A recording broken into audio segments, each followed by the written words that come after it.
pledge allegiance to the flag of the United States of America and to the republic for which it stands, one nation, under God, indivisible, with liberty and justice for all. Councilwoman Panos, prepare for prayer, please.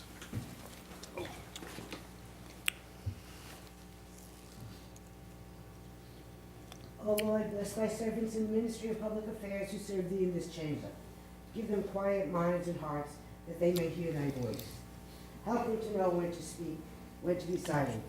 Give them strength to oppose the wrong and uphold the right. And grant that they have a good conscience and soul at peace with thee and with one another. Amen. Amen.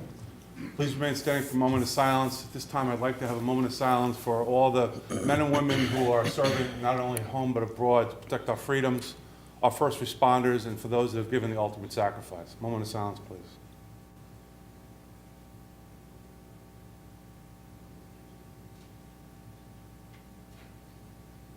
Mr. Mayor, I believe you have something to say?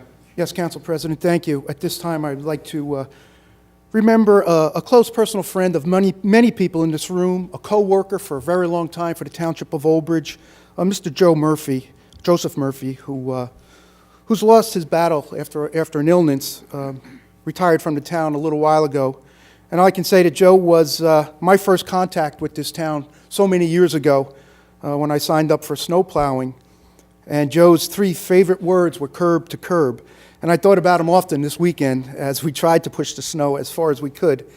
And let's say that Joe touched almost everyone in this township with his hard work, his dedication. Joe played a critical role during Hurricane Sandy, where his responsibility was to keep this town with fuel and gasoline through the duration. And I don't know how he did it. We didn't ask. But he was able to procure enough fuel for this town to keep us throughout the entire storm. And we were also able to help surrounding towns with fuel. So Mr. Murphy will be missed by everyone. Our thoughts, our prayers, and our condolences go out to his family. Thank you, Council President. Moment of silence, please.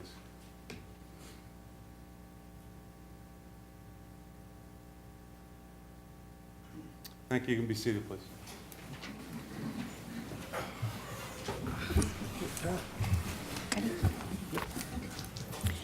This meeting is being held in conformance with the Open Public Meetings Act. Notice has been given to the newspaper, and notice of the meeting has been posted in public places. Next meeting of the Township Council will be held on Monday, February 8th, 2016, at 7:30 p.m. Dr. Belli. Present. Mr. Green? Here. Mr. Mollis? Yes, here. Mrs. Panos? Here. Mrs. Sohor? Yes. Mrs. Walker? Here. Mr. Cahill? Here. Okay, thank you. So we'll start off with the council appointments. There are 3 positions to the Rec Advisory Board. The current members were Mary Sohar, myself, and Dr. Anderson. So I'm looking for nominations. I believe Mrs. Sohar. I nominate Brian Cahill. I'll second it. Brian Cahill with the second. Debbie Walker, did you have a second? Debbie Walker, second. Second. Okay, we have one for Debbie Walker and a And second. Alan Rosenkrantz. I'll second Alan Rosenkrantz. Okay, there was Alan Rosenkrantz, and then there was Brian Cahill. a second on that. Mary Sober here. Okay, so if we only had 3, we'd take them as a group. We're going to have to do them individually, so. I nominate Mary Sohar. Okay, Mary Sohar is the second for Mary Sohar. Second. Okay. Any other nominations for the rec board? Okay, why don't we take them one at a time then? We'll start with Councilwoman Debbie Walker. Roll call, please. This is for the rec board. This is for Debbie Walker. Yes.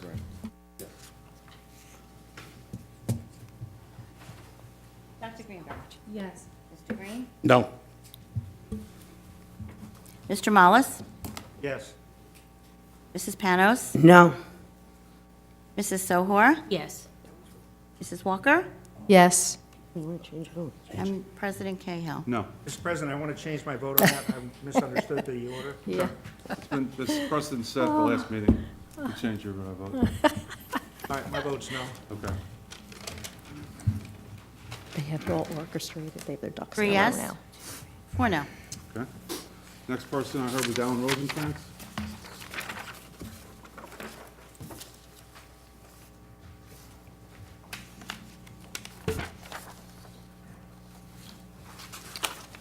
I have a motion and a second. Roll call on it. I'm just checking, Brian. Dr. Belli. No. Mr. Green. Yes. Mr. Mollis. Yes. Mrs. Panos. Yes. Mrs. Sohor. No. Mrs. Walker. No. And President Cahill. Yes. 4 yes, 3 no. Do Mrs. Sohar next. Here we go. Shocking. Dr. Belli. Yes. Mr. Green. Yes. Mr. Mollis. Yes. Mrs. Panos. Yes. Mrs. Sohor. Yes. Mrs. Walker. Yes. President Cahill. Yes. 7 yes. Next one is for myself. When you get a chance. Dr. Belli. No. Mr. Green. Yes. Mr. Mollis. Yes. Mrs. Panos. Yes. Mrs. Sohor. No. Mrs. Walker. No. And President Cahill. Yes. Oh, shocking. 4 yes, 3 no. Okay. Moving on, we have a presentation of the Mayor's Certificates of Commendation to Camp Robin Program staff members. Mr. Mayor.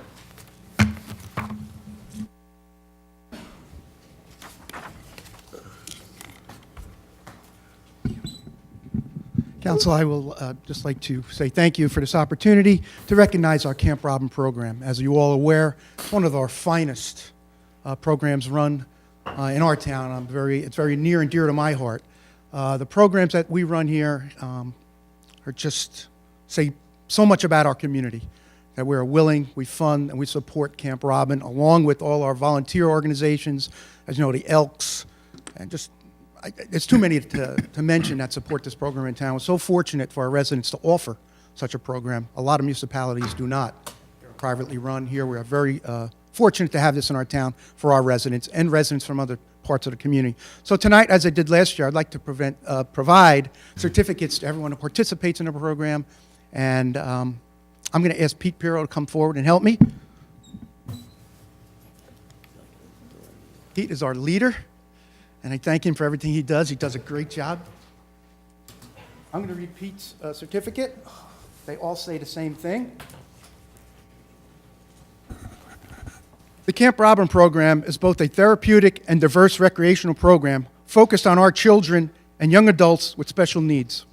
The staff of Camp Robin have dedicated themselves to assist and support these children and young adults in achieving the goals of being included in mainstream general and recreational programs with the non-disabled peers.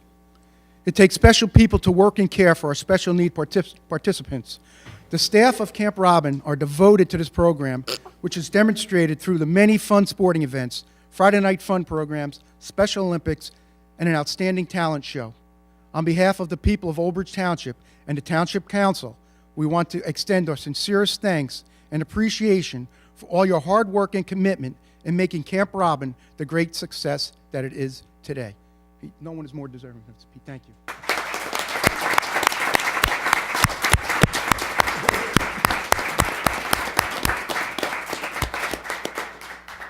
Council, at this time, Pete is going to call the names, and I will ask him to come forward. Kelsey Ann Acer. Make sure everyone who's not here will get them. Thank you. Daniel Antignazi.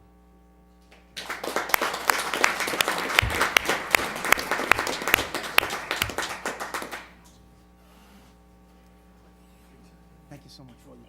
Great job. Jennifer Antignazi. She's not here either. My sister. Evan Arzik.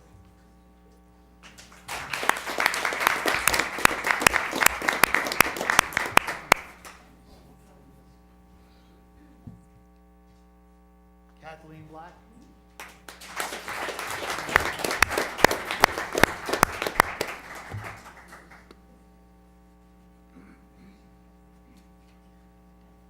Kimberly Bowen.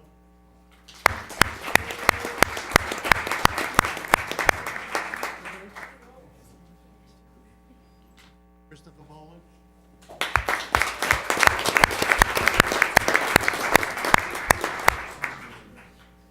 Harold Brown.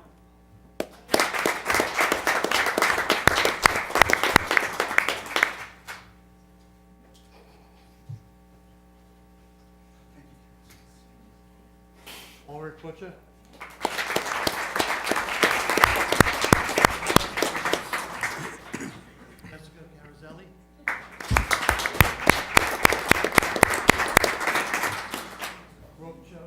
Wachowski, she's not here. David Crosby, he's not here. Chris Lee, not here. Denise D'Alessandro.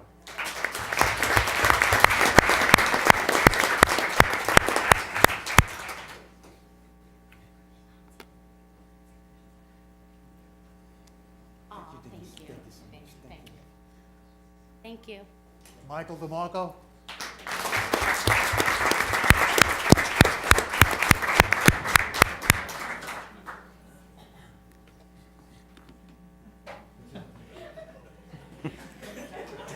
Birthday.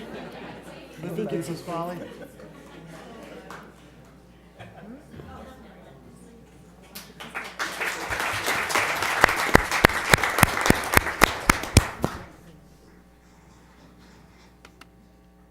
Fox is not here. Cecilia is not here. Bridget Honan, not here. Lauren Jackson, not here. Ashley Crudis.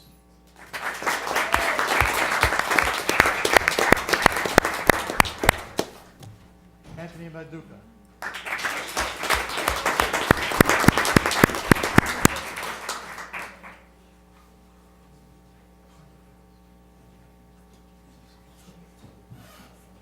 Jackie McGrady is not here. Mickey Messler.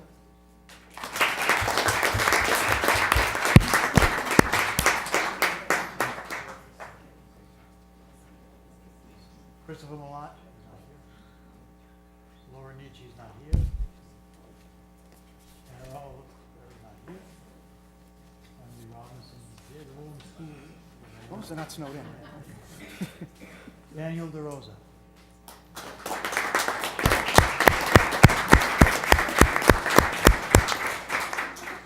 Karen Schultz. Barry Seaman.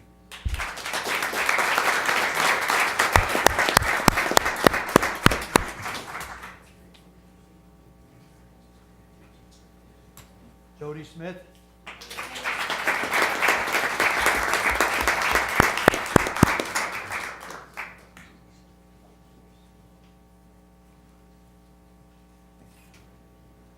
Alyssa Truzzetti.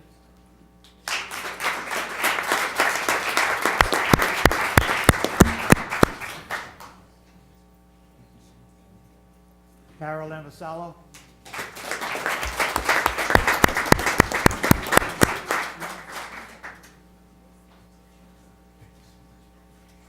Lisa Wilson.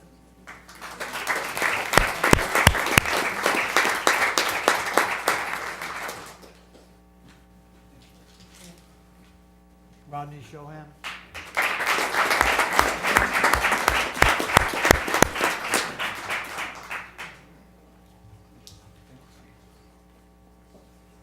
Anna DeSimilli, she's not here.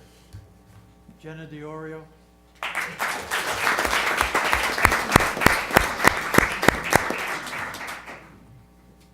Ben Carroll.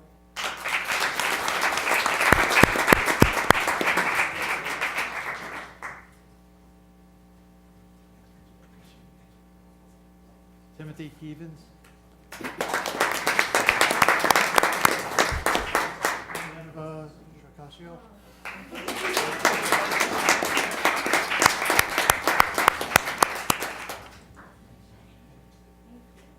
Matthew Rosalie, not here. Margaret Johnson, not here.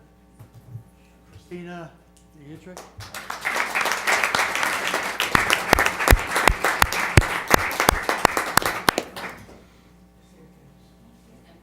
And Patrice.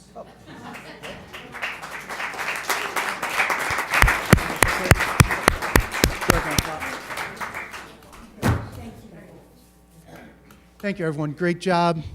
You can see how much is involved in running a program such as this and how many people it takes. Thank you, everyone. Thank you.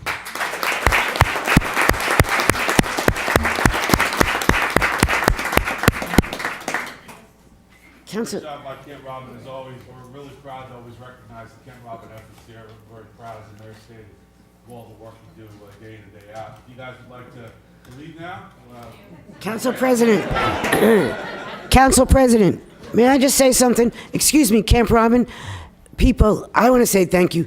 You know, people move to this town because of your program, and I've heard that over and over again. I look and see what a community of people you are. Of course, there's people who've been there for years. And then how about you guys? Did I know you're 9 years old and look at you, you come back and help out you and work at your community. That makes Old Bridge a great place. And thank you all. Yeah,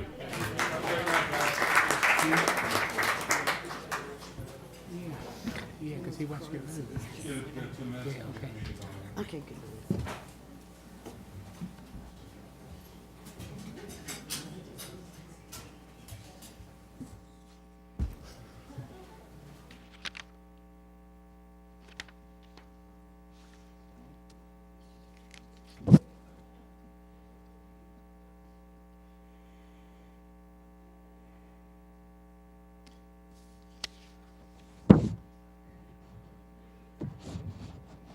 Okay, why don't we start again? Yeah, just for the record, Councilman Butler's here, 7:46. Yeah, I apologize for being late. No worries, Councilman, welcome.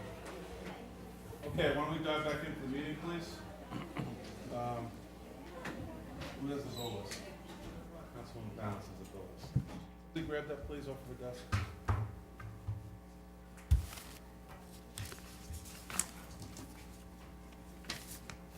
Anybody want to volunteer, Mr. Green? Yeah, I'll take care of it. Okay, thank you. Accounts payable, January 25th, 2016, $10,561,988.74. Have a motion, please? I'll move it. Second. Anybody have any questions about it? Okay, roll call, please. Dr. Belli? Yes. Mr. Green? Yes. Mr. Mollis? Yes. Mrs. Panos? Mrs. Sohor? Yes. Mrs. Walker? Yes. Mr. Cahill? Yes. Settle, I'm here, and I vote yes. Oh, I'm sorry. That's okay? Pat Green. It's Pat, and she got you. It's Pat Green. Oh, okay. Payroll, January 4th, 2016, $828,631.34. Have a motion, please. Move it. Second. Any questions, comments? Roll call, please. Mr. Butler? Yes. Dr. Belli? Yes. Mr. Green? Yes. Mr. Mollis? Yes. Mrs. Panos? Yes. Mrs. Sohor? Yes. Mrs. Walker? Yes. And President Cahill? Yes. 8 yes. Payroll overtime, January 4th, 2016, $32,766.68. Have a motion, please, Move it. and a second. Second. Motion and a second. Mr. Marion, before we go, is there any questions before Mr. Marion does the breakdown? Mr. Marion, please. Thank you, Council President. As Mr. Green stated, the payroll overtime for the payroll period ending January 4, 2016, $32,766.68. If you look at the information that's provided in your packets, you're going to see pretty average overtime that you would expect to see in January. In regards to the police department, the payroll period ended 1/4/2016 represents 343.54 man and woman hours for a total cost of $22,644.43. The sworn officer overtime for that period, $21,008,441. There were no grants for this pay period. If you deduct earned time off in the amount of $2,121.45, you have a total overtime $18,962.96. That does cover holidays. There were some ongoing investigations, as well as one patrol officer off on medical. Any questions, for Mr. Marion, about the overtime? None? Roll call, please. Mr. Butler? Yes. Dr. Belli? Yes. Mr. Green? Yes. Mr. Mollis? Yes. Mrs. Panos? Yes. Mrs. Sohor? Yes. Mrs. Walker? Yes. And President Cahill? Yes. 8 yes.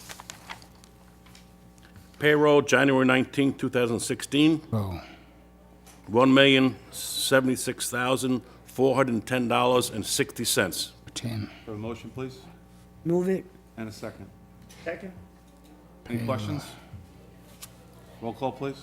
Mr. Butler? Yes. Dr. Belli? Yes. Mr. Green? Yes. Mr. Mollis? Yes. Mrs. Panos? Yes. Mrs. Sohor? Yes. Mrs. Walker? Yes. And President Cahill? Yes. 8 yes. Payroll overtime, January 4th, 2016. It's the same date, but anyway. $37,616.50. Have a motion, please. I'll move it. In a second. Second. Any questions, Mr. Mayor? You want to do a breakdown for that as well, please? I would be happy to, Date, Council. is the date correct, January 4th? This is going to be the payroll period ending January 19th, 2016. Okay, because I had it here on the sheet. As Mr. Green stated, the payroll period for the amount of January 19th, 2016 Okay. is $37,616.50.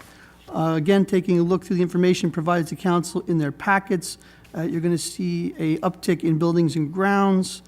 You're also going to see, we had some recycling tonnage grant, but nothing that you would normally see in January. In regards to police department, the pay period ended 1/19/16 represents 428 man and women hours for a total amount of $30,033.93. Out of that amount, $27,230.77 for sworn police officer overtime. If you deduct grants in the amount of $320.70 and earned time off, which is contractual, in the amount of $2,055.60, total overtime for sworn officers, $24,854.47. And again, we have holidays covered in there, investigations ongoing, and our same patrol officer off on medical. Thank you, Mr. Mayor. Any questions from council? Council President, I can indulge before you, did you vote? You didn't vote yet. We did not vote. After you vote, if you indulge me on one more overtime thing. Absolutely. Go ahead. You want to do it, just do it now? Why don't you do the vote and I'll do it after? Okay, sure. Let's have a vote, please. Mr. Butler? Yes. Dr. Belli? Yes. Mr. Green? Yes. Mr. Mollis? Yes. Mrs. Panos? Yes. Mrs. Sohar? Mrs. Walker? Yes. President Cahill? Yes. 8 yes. Thank you, Council President. If you recall, at the January 1st council meeting, we had the overtime in the amount of $99,001.11. I wanted to be clear and be able to break that down for council from last year. The majority of that amount, $71,156.29, is comp time that's paid out, which is contractual, and that's dispersed among the departments. Police Department being the largest, $54,454.01. But you also see additional amounts in Public Works, Recreation, Road Department, some in Planning, and Finance and Clerk's Office. So that's just a breakdown. The rest of the overtime is around 20-some thousand, but I wanted to make sure I reported out, as promised, Council. Yes. We already voted on that, but does anybody have any questions about what Mr. Marion said? Okay, great. That's your end. Anything else on the bill list? That's it. Okay, thank you for pinch hitting, I appreciate it. Okay, there's no second reading ordinances, so let's turn to preliminary public comments to council, which is subject to the following conditions and restrictions. 1, during the preliminary public portion of the meeting, any person may address the town council on one subject for a maximum period of 5 minutes. Any such person desiring to speak during the preliminary public portion shall first sign a list maintained by the township clerk for such purpose. Comments during the preliminary public portion of the meeting shall not encompass second reading ordinances or any other matter which comment or public hearing is to occur at this meeting. Does anybody sign the list? Mark Rizzoli? Please approach. Name and address, please, for the record. Mark Rizzoli, I live in Ward 4 of Old Bridge. It's always an honor to come here before the council. I just like to congratulate those who were recently re-elected or elected. And Councilman Butler, it's really, I'm really glad to see you back on the dais and, fit and everything, and I think you would have made a great council president. It's unfortunate that you weren't elected. Thank you very much. Thank you. Maybe I can get a clarification because nominations coming fast and furious the first meeting. Councilman Miles, did you nominate former Councilman Anderson? Not accumulated to council. Okay. All right, well, good. I'll get right into it then, Councilman. Well, I'm here because, yeah, okay. Well, I'm here because I feel that as an elected official and a council president, I don't think you should be initiating to abolish the ethics board. I think an ethics board is, on any level of government, is extremely important for oversight. And to me, it just shows insecurities of an administration for you to initiate such a thing. And for my fellow taxpayers, the mayor obviously agrees with this for the council president to be going along with it. And I hope that the people here this evening will realize how unethical this is. When you ran on a campaign slogan of transparency, this sure doesn't show that. To abolish the ethics board, which I believe has members of clergy on it. That means you have no confidence in the people that you put on there or members of clergy. Thank you for your time. Have a great night. Council President, I didn't get his address. He said Ward 4. My address is written down. No, it's supposed to be stated. This is freedom of speech. I can speak. Should not have to be given my address. He doesn't need his address? That's fine, that's fine. I spoke with the town administrator prior to it. Appreciate it. Anybody else on the list? That's it? Okay, great. Councilmember Thomas. Mr. President, Mr. Butler. I want to compliment the mayor, business administrator, public works director, and all the plowers. I see why the public works director is not here tonight. In fact, I had to call him at 4:30 yesterday afternoon. But I just want you to know they did a hell of a job across the township. I only got one phone call about snow removal yesterday, one street. So I just want to compliment everybody on a great job they did, okay, on the snowstorm. Thank you. Anybody else? Dr. DeBorgala.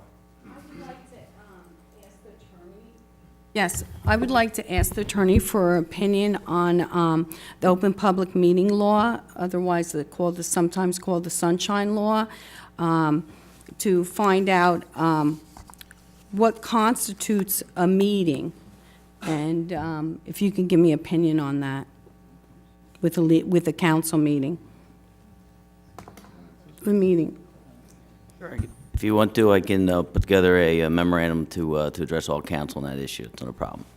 Okay, because as you know, I have a concern if there's a meeting, we're 9 council members, so if 5 meet, that's the majority, and if they meet to make decisions on the council, from everything that I read, there has to be advertisement, it has to be open to the public, and there has to be minutes taken, and I'm concerned about if there's been violation to this Open Public Meeting Act. Any other comments? Okay, I'll close the council comments portion. I assume no report of the township clerk, Not at this time. report of the attorney. Mr. President, thanks. One thing I just want to bring to the council's attention, it's one of our ordinances, and we'll talk about it, but it has to do with establishing a redevelopment plan for former Lawrence Harbor Senior Center. That particular item is going to be related to our executive session item dealing with co-housing, but that is a project that was presented to council and a worthwhile project in which the township owns the property. So when we get to that, I certainly would encourage that the councilor to introduce that ordinance because it's a significant project for certainly veterans housing and also an important component of future affordable housing as well. That's FR2 you're referring to, Correct. correct? Yep. Okay, thank you. Thank you, Mr. President. Yep. FR.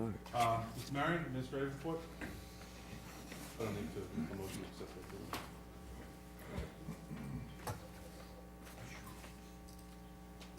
Thank you. Good evening, Mayor and Council.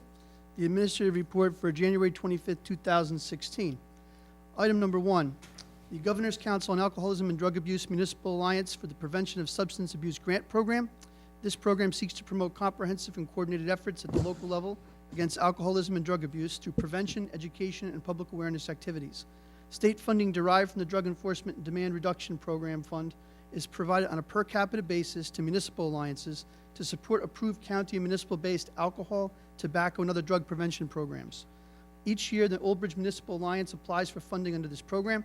In 2015, the township received a funding allocation and disbursement in the amount of $51,654.00. A resolution authorizing submittal of the 2016 grant application is included on your consent agenda this evening. Item number 2, the New Jersey Department of Environmental Protection Superstorm Blue Acres team began extending buyout offers to homeowners in Old Bridge in April of 2015. A total of 29 buyout offers have been extended to date. 23 out of those 29 offers have been accepted.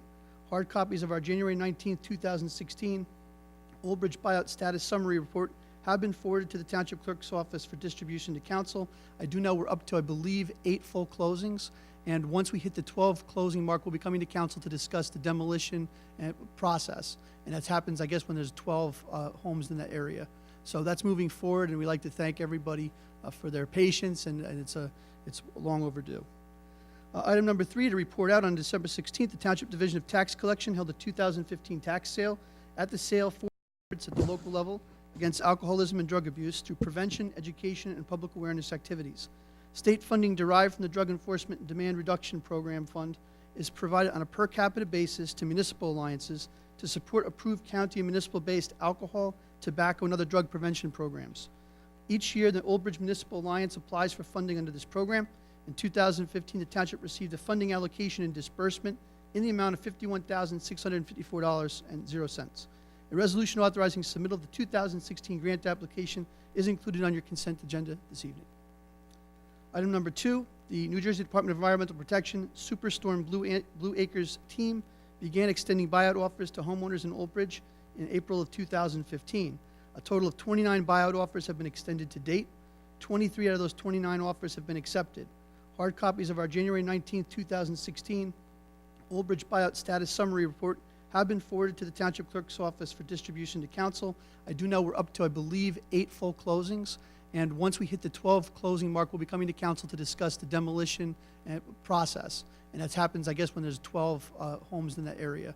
So that's moving forward, and we'd like to thank everybody for their patience, and it's long overdue.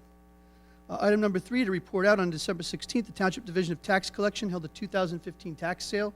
At the sale, 465 liens were sold to third parties, and 20 liens were struck off to the township. The total amount collected for the sale, $1,009,871.83, and that makeup is $666,579.29 for taxes, interest, penalty, and property cleanup, and $343,292.54 for the Municipal Utilities Authority water and sewer. Item 4, I'm very pleased to announce on December 17th, the township received notification that the National Institute of Senior Centers, the Accreditation Board, unanimously approved accreditation of the George Bush Senior Center and commended the center for outstanding leadership and commitment to quality programs and services. Old Bridge joins the list of more than 120 senior centers around the country that meet these NISC standards and are held up as models for others to follow. Congratulations to Senior Center Manager Diane Amabile and her staff for achieving this prestigious designation. Item number 5, South Jersey Energy Company sent out the opt-out public notice for the Old Bridge Community Energy Aggregation Program to residents in early January. Service is scheduled to begin with the March 2016 meter read date. A representative from the Township's energy consultant, Gable Associates, sitting to my left, will be here later during discussion to address any council concerns and provide a status update for the council. And we did receive a number of calls in the mayor's office and different departments regarding concerns, not only for the notice, if this was a legitimate program. So we wanted to come and bring Mr. Chilton here today to at least provide a status update to council and kind of assuage some concerns. But we've been very successful, and people when they understand it, they are happy about it, but we still have some people that have questions. Item number 6, on January 14th, the New Jersey Department of Transportation held a public information center to inform local residents and businesses about the upcoming Mattawan Road, County Route 516 over Route 18 bridge deck replacement project. Approximately 26 members of the public visited this public information center during the 3-hour time period. Construction is scheduled to begin on or about February 1st, 2016, and substantial completion of the project is expected on or about September 16, 2016. We've been in regular contact with our emergency services, police, fire, engineering, because we did have some concerns about the detour and the project. So we will keep council posted, and I'm sure when people are unhappy, they're going to come here and keep us posted. So we'll continue to post information or updates on the website as necessary. Item number 7, Tate Communications has submitted the project plan, system requirements, specifications, site survey reports, and microwave path studies for township review and approval for the public safety radio communications system. The detailed design date has been extended through mid-February as a result of the December site visits that I reported about in December. Hard copies of a January 19th project status update report from Intertech Associates have been forwarded to the Township Clerk's office for distribution to council. This is also another hot topic around town, so I did forward you a formal report. We're going to have monthly reports from Intertech, and we'll be able to, if you have questions or issues, please let me know. Item number 8, the contractor for energy conservation measure number 3 under our Township ESIP program for library roof replacement. Roof management has completed approximately 95% of the project scope to date, with some detailed work remaining. Hard copies of a January 20th project status report from Tozier DCO Energy have been forwarded to the Township Clerk's office for distribution to council. Again, another hot topic around town, especially given the weather conditions and our ongoing roof issues. And also, I would note, Councilman Butler, 2 meetings ago, had asked for a copy of the warranty We do have, I did get a copy, Reggie, of the sample warranty is included in the specifications, and that has been forwarded to all council members. It is a 20-year warranty, but I have the whole document that should be in your mailbox, if not today, then this week. So when am I getting that? Should be in your mailbox, should have been in your mailbox today, full copy of the warranty. Thank you very much. Yes, sir. Item number 9, the Old Bridge Business Alliance is actively seeking members to join this dynamic and growing business networking group. The next Business Alliance meeting is scheduled for January 28th at the Pine Tavern. For additional information, residents should contact the Mayor's Office of Economic Development, 732-721-5600, extension 7920, or email obredo@oldbridge.com.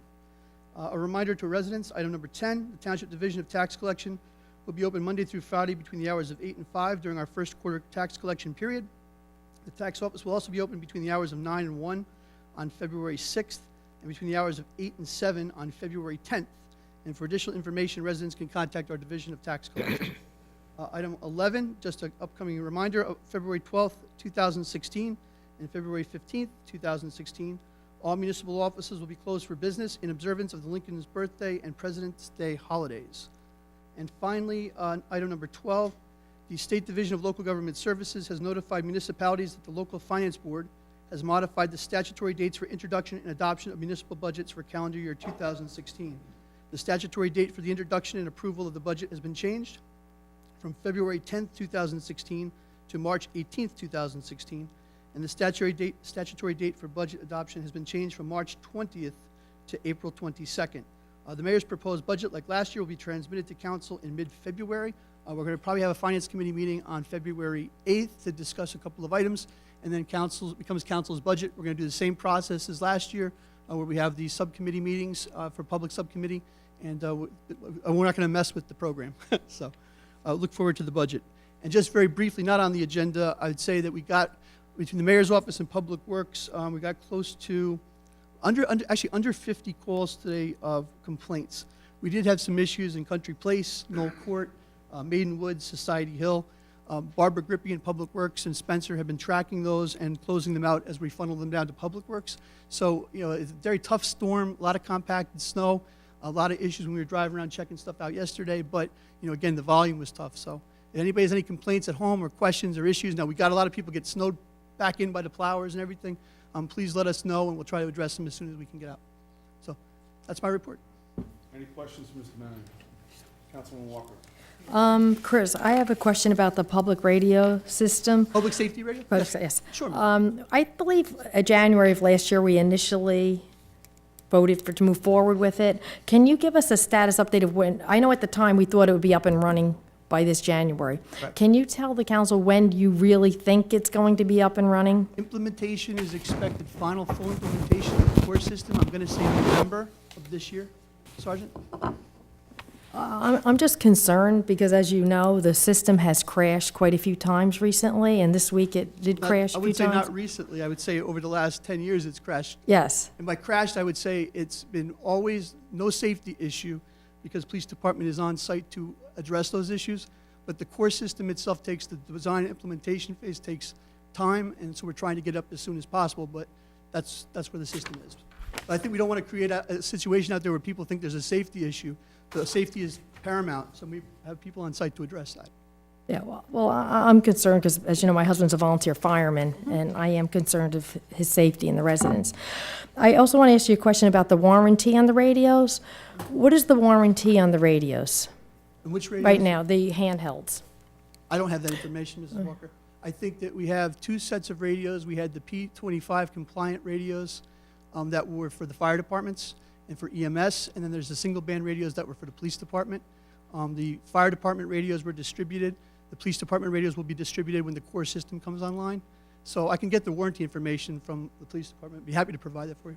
Is there any chance we could make it, speed it along, or November is the date? I think it has to be done when it's supposed to be done. The design piece of this, it has to be, there's a lot of different components to it, so it has to be done correctly.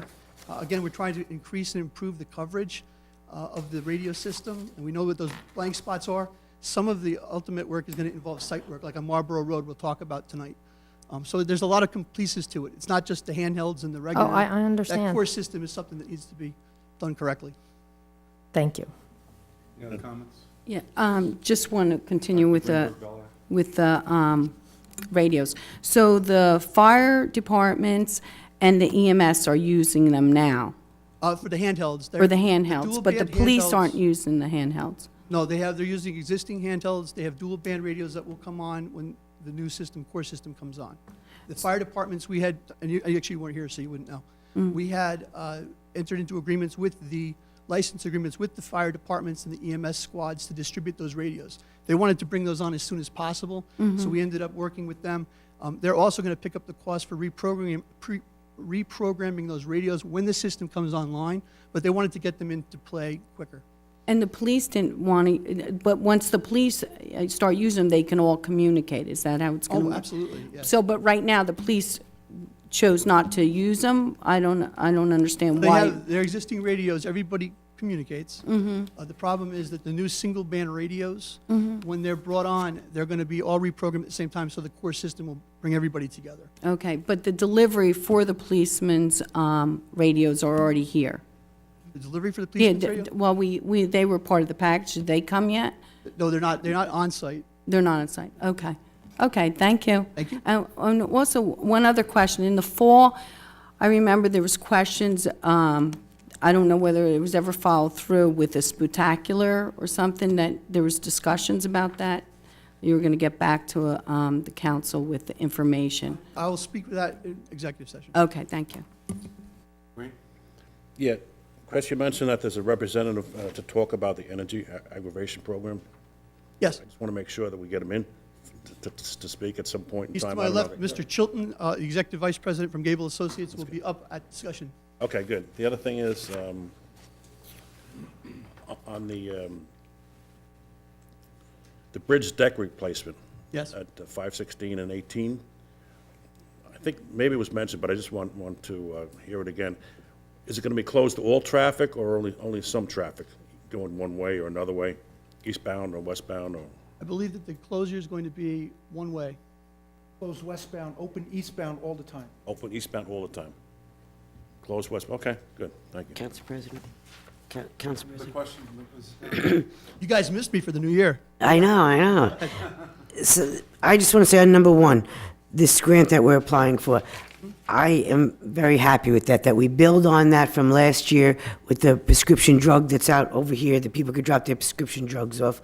I am on the Municipal Alliance, and I look forward to getting together.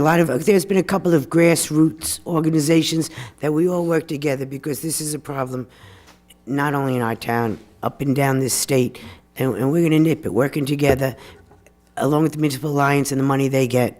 I'm glad that we're moving forward with that. One of the things, Mrs. Panos, we did include in your packets this time, the total budget as submitted for grants. So 51,000 is a piece of it. There is township monies that go toward that, and we'll talk about that in the budget. So it's just, I think I wanted to give you guys a bigger picture, because it's such an important function we have here in talking about the budget. Most definitely an important issue. It touches everybody at all levels in life. The annual tax sale, I just want to note, is this, I know we've had the property cleanup charges. Could you explain that? Because that's a sort of, how long has that been in effect?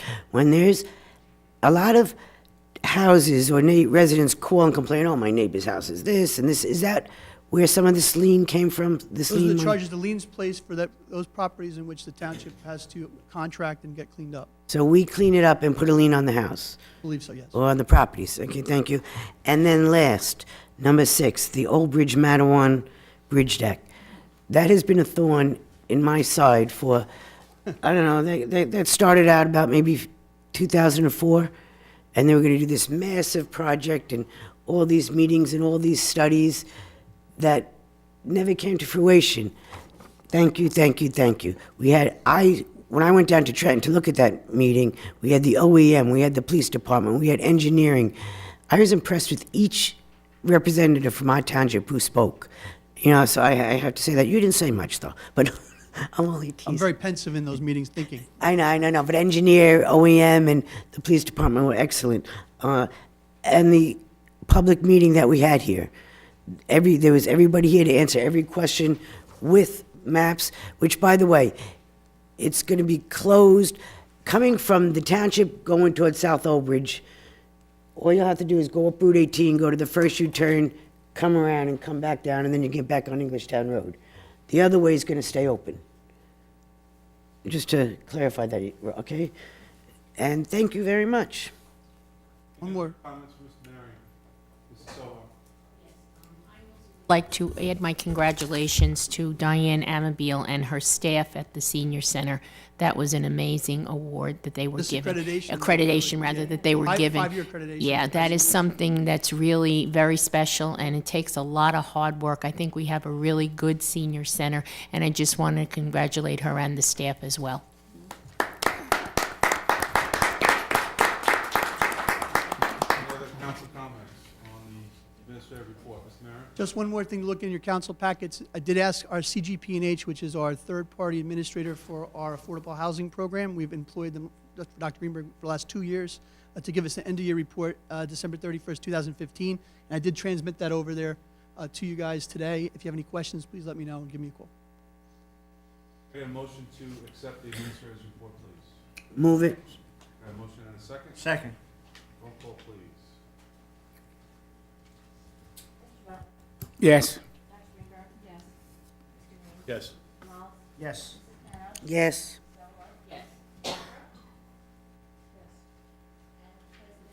Yes. Thank you, Mr. Marion. Thank you, council. Okay, we're going to move to consent agenda, items C1 through C25. Can I have a motion, please?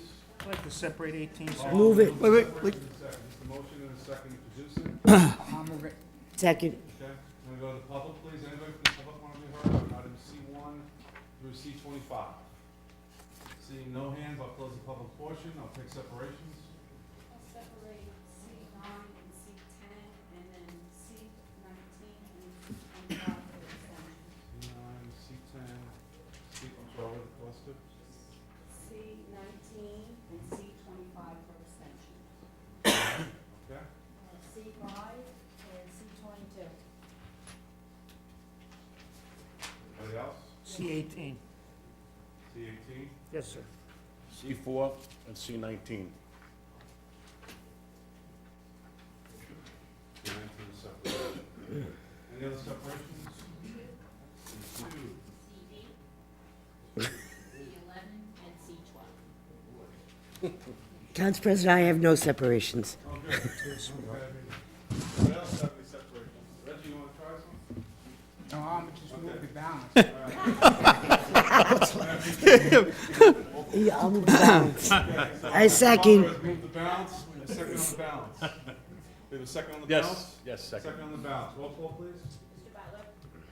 Yes. Dr. Delari? Yes. Mr. Green? Yes. Mr. Mollis? Yes. Mrs. Panos? Yes. Mrs. Sohor? Yes. Mrs. Walker? Yes. President Cahill? Yes. C2, I believe that was Mrs. Sohar? Yes, this, just for the public, it's supporting Center Lane on Route 34 for left turn only between Sheila Court and Forest Garden Drive in the Township of Old Bridge. I just wanted to separate this because I wanted the public to realize the strong commitment that we have here in town to keeping our roads safe. This is also a good way to make sure that the traffic flows better and that it's a much safer highway. So I just wanted to make sure everybody knew that our goal is to make that a very safe highway. Any other comments on C2? Yes, I'd like to say that I know Councilwoman Sohar's been working very hard to make. I know Councilwoman Sohar's been working very hard to make Route 34 safer. The traffic has increased over there, of course, with development, more commercial, more private homes, and you're always doing a good job with that, Mayor. Any other comments on C2? Okay, do I have a motion I'll move it. and a second? I'll second it. Roll call, please. Mr. Butler? Yes. Dr. Belli? Yes. Mr. Green? Yes. Mr. Mollis? Yes. Mrs. Panos? Yes. Mrs. Sohor? Yes. Mrs. Walker? Yes. President Cahill? Yes. 8 yes. C4, was that what you were Mr. Green? Yes. I just separated this because I think this is a good thing for the residents in Ward 5, Ward 4 area.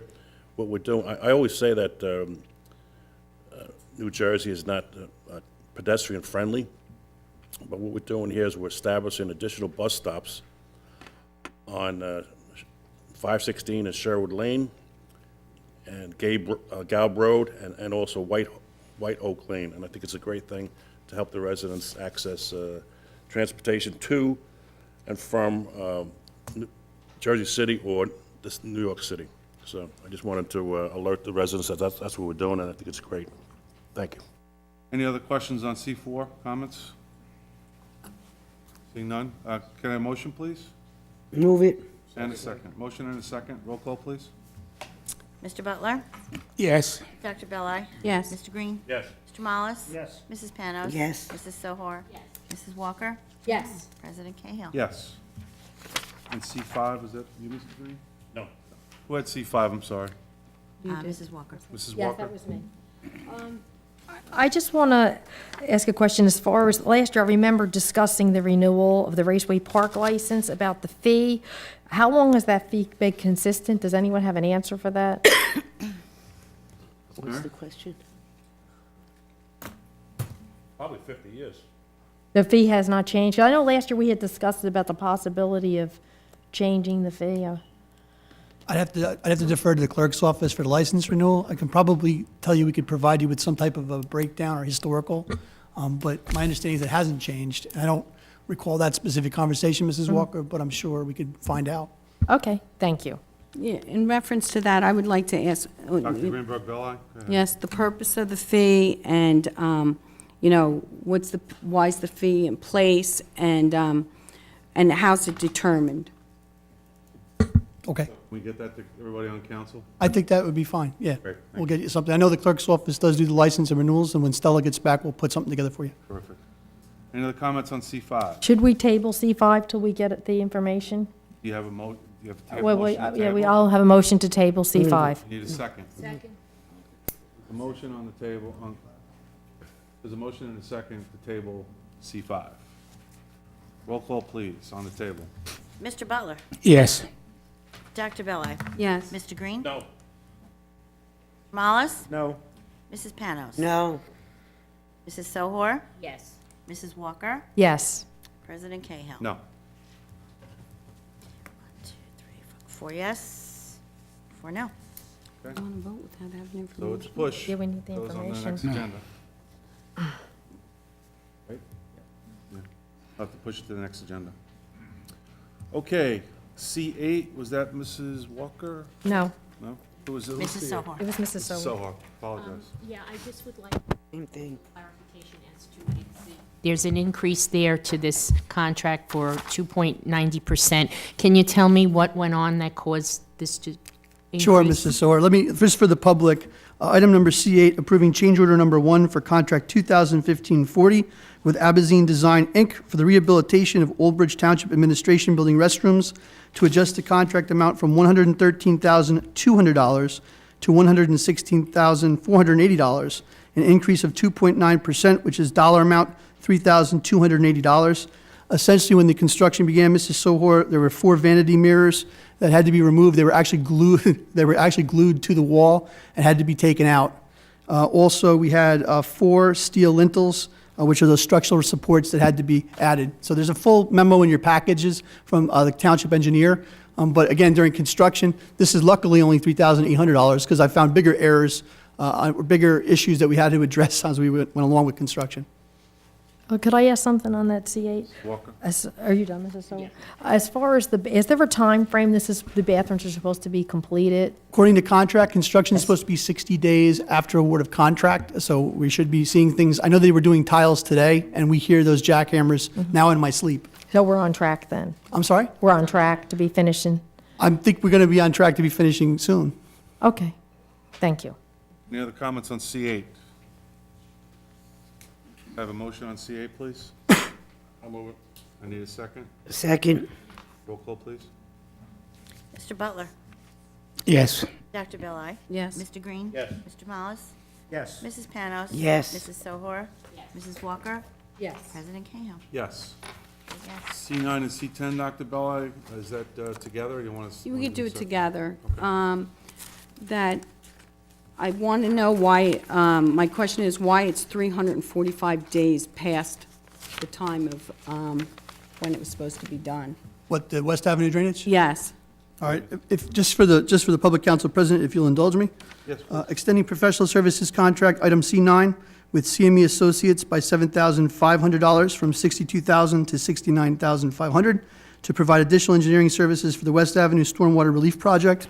C10 is related to that item. It's approving a change order number 2 for a contract change order for Mario's Concrete and Paving for the West Avenue, Central Avenue, and Riverdale Avenue Stormwater Relief Project to increase previously adjusted contract amount of an increase $47,464.88.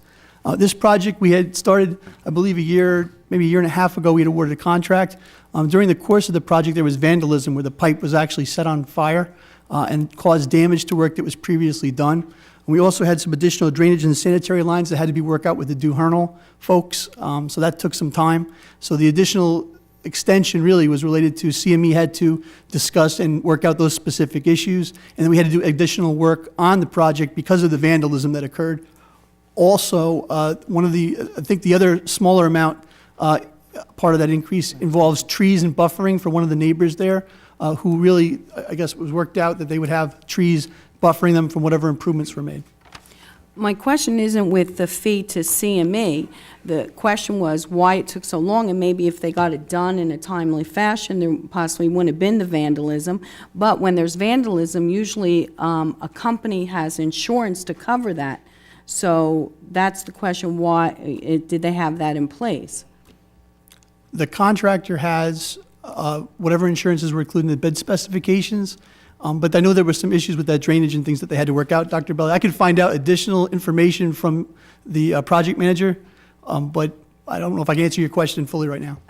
Approximately a year later, that's a significant amount of time difference, and so, I understand CME deserves to be paid for the extra work they had to do, but my question If you is take still- it a step back further, though, from our capital budget perspective, this project has been out there for 10 years. We consolidated three to four ordinances to be able to pay for that money that previous councils had budgeted, not spent. So right. this has been not just a year, this has been an ongoing issue. But the drainage issues are real. This is going to close out the contract. We worked through those specific issues, and we would ask that you would award it tonight. If there's additional information, we can certainly sit with you. No, and Nicole and talk about it. without a doubt, it's certainly needed, and it will remediate that area for the drainage problem. But then it goes to say, with the vandalism that was there, that basically we're paying for the vandalism.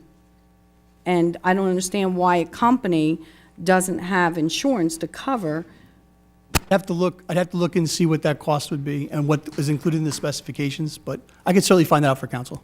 If I may, I'd just like to add, Councilwoman, that the project was started, perhaps Mario wanted to start the project to get it done, and he got tied up with last winter. And that's, I think, was the big part of the delay, was weather-related.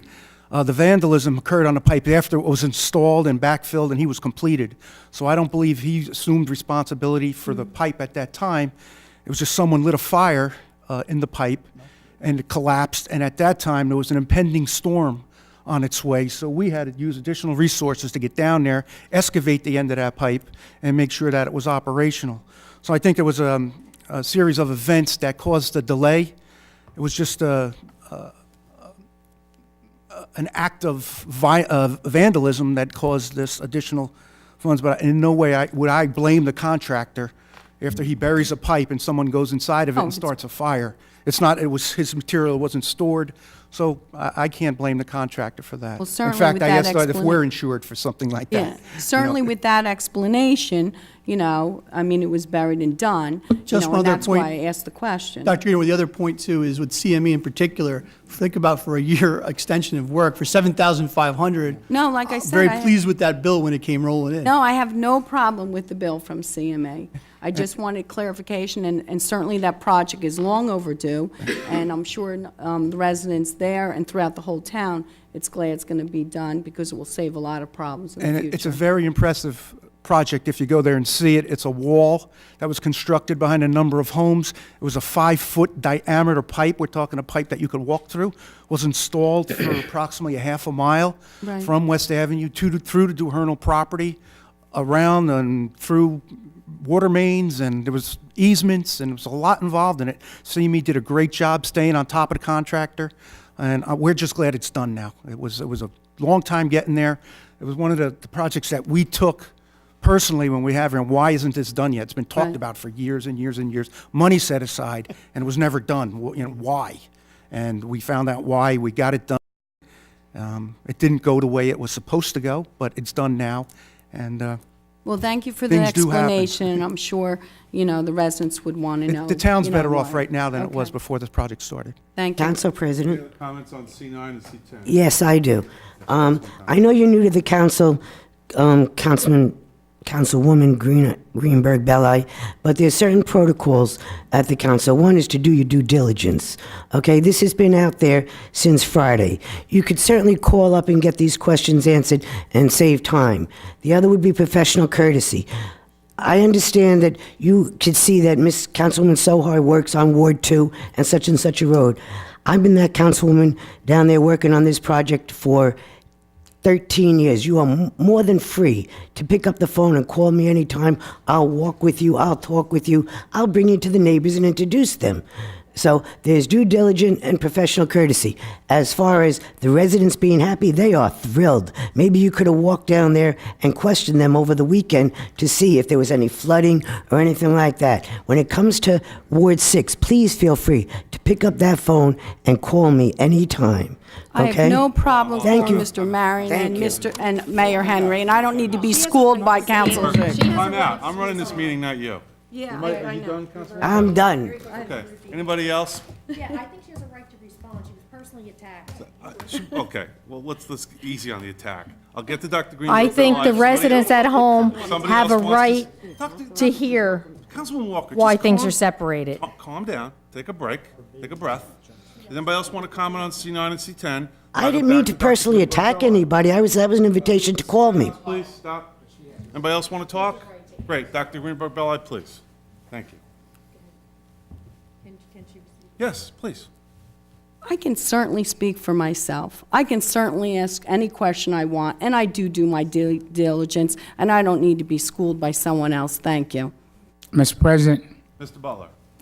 I think when there's a question to be asked and clarification is needed, then the person has a right to ask the question and get the clarification they're looking for. So the vote that they make, they understand exactly what it's all about. Thank you. Any other comments on 9 and 10? Can we take it as a As package? a council person, I have a You have right. comments? I have a comment. Yes, I do. Okay. We have a right to ask any question we want on the day as the people at home. And I don't have to call other council people. So, Councilman Walker, all I was trying to do was to make sure anybody else wanted to talk about it before I went back to Dr. Greenberg Belli. That was my intentionality, okay? Any other, Mrs. Soho wants to speak now? Yeah, I do. I just want to also respond to this. The thing is this is Dr. Belli's second council meeting, so if she's still in a process of wanting to sit here, ask questions, learn, see what's going on, that's well within her rights. I don't think she should be schooled in protocol either. I think that there is no bad question. I believe Councilman Green has said that many, many times. There is no question that's a bad question. So in the future, I think everybody should set their own tone as to how they want to go about doing their job as an elected official. Any other comments on 9 and 10? Yes. Okay, one more time, let's move on, please. Feel free when it comes to anything in Ward 6 that I am more than willing to work with my co-council people and bring them down, help them out in any way that I can. Thank you very much. Close down the council comment. C9 and C10 as a package, Dr. Belli, is that okay? That's- Can I have a motion, please? I'll move it. And a second? I'll second it. This is for C9 and C10 as a package. Roll call, please. Mr. Butler? Yes. Dr. Belli? Mr. Green? Yes. Mr. Mollis? Yes. Mrs. Panos? Yes. Mrs. Sohor? Mrs. Walker? Yes. President Cahill? Yes. 8 yes. Mrs. Sohar, C11? Yes, thank you. This also, I just wanted to make public to the people out in the audience and at home. This is committing Old Bridge Township to provide 25% of the construction costs, approximately $52,500, for a proposed traffic signal if warranted, which I think it is, at the intersection of Route 34 and Amboy Road. This is a project that's been ongoing. We've been trying to accomplish getting a light there for many, many years. Over the last 6 years, Councilwoman Walker and I have been lobbying continuously to try to get this accomplished. We've had support, and hopefully this is a step, a signal to us that they are taking it seriously, looking at putting a signal there. It's a very dangerous intersection, and if this can be accomplished, I think this, again, for that corridor of Route 34 would be invaluable. Any other comments on C11? Yes, I would concur, Mrs. Sohor. This is a very dangerous intersection. Well, people that live there also know that people try to avoid that intersection, so that's why we've had a lot of accidents at the Amboy Road, Lamberton and Amboy Road intersection. So hopefully we're moving in the right direction right now, because we've been pushing for this for about 10 years now. So hopefully for the people in that area, this is going to finally come true. Any other comments on C11? Mr. President, Council President, I'm sorry. Butler, I'll get to you. if I remember correctly, we've had people killed at that intersection. And it's amazing that we have not put a traffic light there years ago. But I think it's important now that we concentrate on getting that traffic light up so we can make it safer and save some lives. Thank you very much. It's important. That's a state. Yeah, it's important to note that the state has jurisdiction over that intersection, so we've been pushing to get the state involved, and that's not the township's responsibility, just for the record. Mr. Marion? Mr. Roselli beat me to it also, that the budget regarding the monies, the matching funds will be included in the 2016 capital budget. So this is one of the steps required. Again, my understanding is that this was submitted for consideration 5 years ago, and the state decided that it was not going to be, so we're resubmitting it again. So I just want to just be clear on that, and Mark clarified. Any other comments on 11? Yes. Yes, this has been going on for 10 years, and being on this council for more than 10 years, I've been fighting for this very feverishly. As far as state funds are concerned, we are lucky enough to have a state senator in our town, so maybe somebody should consider reaching out to see if he could help move this along. That's Senator Thompson. Thank you. Any other comments on C11? I'd like to thank Council Assemblyman Clifton as well for his help in this regard. Oh, yes, and dance, sure. Can I have a motion, please? I'll move it. And a second? Roll call, please. Mr. Butler? Yes. Dr. Belli? Yes. Mr. Green? Mr. Mollis? Yes. Mrs. Panos? Yes. Mrs. Sohor? Yes. Mrs. Walker? Yes. President Cahill? Yes. 8 yes. C12, Mrs. Sohar. Yes, just a comment on this. This was, it says here, approving a change order for the final contract with Z Brothers Contractors for the Trans Old Bridge resurfacing to adjust the amount with a decrease of $91,800.15, which is a 22.63% decrease. I just wanted to ask how this great thing came about and what's going on with the project. Mr. Marion? As Mrs. Sohor stated, this project was one of our municipal state aid projects. It was identified, I believe, 2 cycles ago as a priority project in the township in terms of municipal state aid. In this case, we've always done these state aid projects like 1 year after we'd applied for and then budgeted the remainder amount that was not covered by the grant in the subsequent capital year budget. In this case, the decrease, which we were happy to see because we see some increases tonight, is regarding the fuel and asphalt costs related to the fuel asphalt cost indexes. And also, when you do any type of large-scale project like this, there's a contingency built in of relatively around 15% for unforeseen expenses. So in this case, that contingency was budgeted. However, the nice decrease now we can see is that we had enough to finish the project, but we're now trying to close out the project. Any other comments on 12, C12? None? Can I get a motion, please? And a second. I'll second it. Roll call, please. Mr. Butler? Yes. Dr. Belli? Yes. Mr. Green? Yes. Mr. Mollis? Yes. Mrs. Panos? Yes. Mrs. Sohor? Mrs. Walker? Yes. President Cahill? Yes. 8 yes. C18, Mr. Mollis. Yes, sir. I would just like a clarification for everybody for exactly where this is. Mr. Marion, maybe you could help us with that, so after you hear from engineering. Let me see here. This is the jurisdictional agreement for limits of Route 35 in the township in Old Bridge. Let me see here. Do we have a, As far as I know, I spoke to someone in engineering today, that's the jug handle behind the 7-Eleven. I believe that's correct. Yes, it is. Side of the street, Joe. Yeah. where they made it bigger? Yes. Maybe you could just, so everybody can hear that. I'm not sure everybody heard that. Yeah, that's right. It's behind the 7-Eleven in Cliffwood Beach? I believe it's on the opposite side where the jug handle was extended. And in fact, I believe we sold some, or we gave land to the state to improve that jug handle. What engineering explained to me today is that this is behind a 7-Eleven where that jug handle's been created. This was involved with the improvements that happened there on 35. Right, it would turn the, Just setting the limits now and bounds, like some of them might have changed with the improvements. yeah, I think it was the responsibility of the paving and stuff like that would stay with the state. That would be their deal. Snow plowing, everything would be the state. Just to clarify, Jug handles. just to clarify, also these jurisdictional agreements basically set forth the responsibilities of the state and the township when boundaries are set. Yes. So this was something, but I know that it goes through the clerk's office, then the engineering for review, and we can certainly nail down that location for you and the boundaries. Thank you. Any other questions on 18? Okay, can I get a motion, please? I'll move it. And a Second. Second. A motion and a second. Roll call, please. Mr. Butler? Yes. Dr. Belli? Yes. Mr. Green? Yes. Mr. Mollis? Yes. Mrs. Panos? Yes. Mrs. Sohor? Mrs. Walker? Yes. President Cahill? Yes. 8 yes. C19, Dr. Greenberg Belli.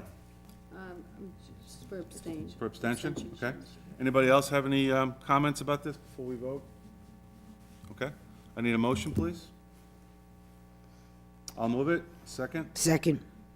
Roll call, please. Mr. Butler? Yes. Dr. Belli? Mr. Green? Abstain. Mr. Mollis? Abstain. Mrs. Panos? Yes. Mrs. Sohor? Yes. Mrs. Walker? Yes. Mr. Cahill? Yes. 5 yes, 3 abstain. C22, Mrs. Walker. Yes, I just have a question for Mr. Marion about the annual maintenance contract for the 911 system. Is this the same system that we're repairing, or is this a different system? Just for the public, this is going to be authorizing annual maintenance contract with Carousel Industries of North America under state contract, not to exceed $46,712. This is for our call-in dispatch 911 system. Essentially, what happens is Verizon stops supporting this, so we have 1 more year left of maintenance for the system, and actually, council will see this within our budget process as a replacement system needs to come online by, I guess, in this 2016 cycle. And Sergeant Calvosa is vigorously nodding at me, so yes, we will be talking about this, but it is maintenance for this year. Okay, because if the new system takes effect in November, this is a 1-year maintenance This is the contract. call-in 911. Just- okay. Mrs. Walker. This Okay, is thank you. Separate. Any other questions on C22? I need a motion, please. Move it. And a Second. Your second? Second. Second, thank you. Roll call, please. Mr. Butler? Yes. Dr. Greenberg? Yes. Mr. Green? Yes. Mr. Mollis? Yes. Mrs. Panos? Yes. Mrs. Sohor? Mrs. Walker? Yes. President Cahill? Yes. 8 yes. C25, Dr. Greenberg Belli. Abstention. For an abstention. Any questions on C25? I need a motion, please. I'll move it. And a second. I'll second. Roll call, please. Mr. Butler? Yes. Dr. Belli? Abstention. Mr. Green? Yes. Mr. Mollis? Yes. Mrs. Panos? Yes. Mrs. Sohor? Mrs. Walker? Abstain. And President Cahill? I'm going to abstain. Okay. Ordinances for first reading. FR1, an ordinance of the Township of Old Bridge amending Chapter 145 Ethics of the Code of the Township of Old Bridge. Can I get a motion, please? Move it. And a second. I'll second it. Second. Any comment on this, even though it's first reading? Yes, I'd like to comment. Why? Sure. Why are we doing it? Well, we talked about this at a meeting, I believe it was December, November, and there was the discussion item, and the discussion was around how I felt and others at the time felt that the Ethics Board was getting very political based on the makeup. So there was discussion, and we talked about it during discussion, and we decided that we'd move it to first reading to potentially vote on it to see if we were going to move it to the state. So we'd take the politics, the local politics out of it. So that was the discussion. But doesn't this board vote for the people that are on the ethics board? That's true, yeah. And you don't feel they can be impartial? I'm just putting it out there. It was a discussion item I put forward, and we can vote it up or down. That's your call. Okay, because I feel there's clergy, there's attorney, there's retired, there's clergy, there's attorney, there's retired state trooper, and I feel they can be impartial. And we vote all the time on things that affect residents in town, and we live here and know a lot of people, and I think they can be impartial. And I feel also with having a local ethics board is very important, because I know people, if they have concerns, they want to deal with it locally. They don't want to go to the state. So I will not be voting for this. Okay, that's great. Anybody else? Yeah, Mr. President, Yes, Mr. Butler. I think we always talk about transparency. And when you look to even consider getting rid of the ethics board, it looks like that we're backing away from that. Okay, I want us to be as transparent as possible. If there's too much politics in reference to the people that we have there, then we need to take a look and change the makeup of the board. Right. And Thank you. I'll be voting no for this. Yeah, and that's fine, but it's not getting rid of the ethics board, Councilman Butler. It's moving it to the state like a lot of municipalities do, but that's your prerogative, obviously. That's why there's 9 members of the council, right? I Anybody guess else? one more question. Could we have is there a list? I know things have been brought before the local ethics board that have never came to fruition. Could we have a list of things? Clerk's office could get us that information. I'd like to see that. This is FYI. Okay. Any other comments before we vote? Sure, Cahill, if I may. I had an instance with the Ethics Board, and it took me 3 years to be heard locally. I understand the state's about the same, right? State is definitely the same. Yeah. I was totally exonerated, by the way, if anybody's got any questions, but three years for some phony stuff, 3 years of some phony stuff hanging over your head, it could be annoying to you. So, Okay. Anybody else? Roll call, please. It'd been worse if you had to drive to the state to deal with it. Roll call, please. Mr. Butler? No. Dr. Belli? No. Mr. Green? abstain. Mr. Mollis? Yes. Mrs. Panos? Yes. Mrs. Sohor? No, because I received several phone calls from residents, and I have to tell you, I was very taken by their comments, and I really have to rethink this. Thank you. Mrs. Walker? No. President Cahill? Yes. 3 yes, 1, 2, 3, 4 no's, 1 abstain. Then I would ask that whoever voted yes, if they, it's not an appointed position, but there's a liaison to the ethics board. If somebody would like to volunteer, it's always good to have a council person on there. Again, it's not a. I'll not a voting volunteer. position, but it's somebody who just kind of interacts with the people on the ethics board. If somebody'd like to volunteer. I'll volunteer as liaison. Mrs. Panos? Great, thank you. Okay. FR2, an ordinance of the Township of Old Bridge establishing a redevelopment plan for the former Lawrence Harbor Senior Center property. You want to discuss this, Mr. Roselli?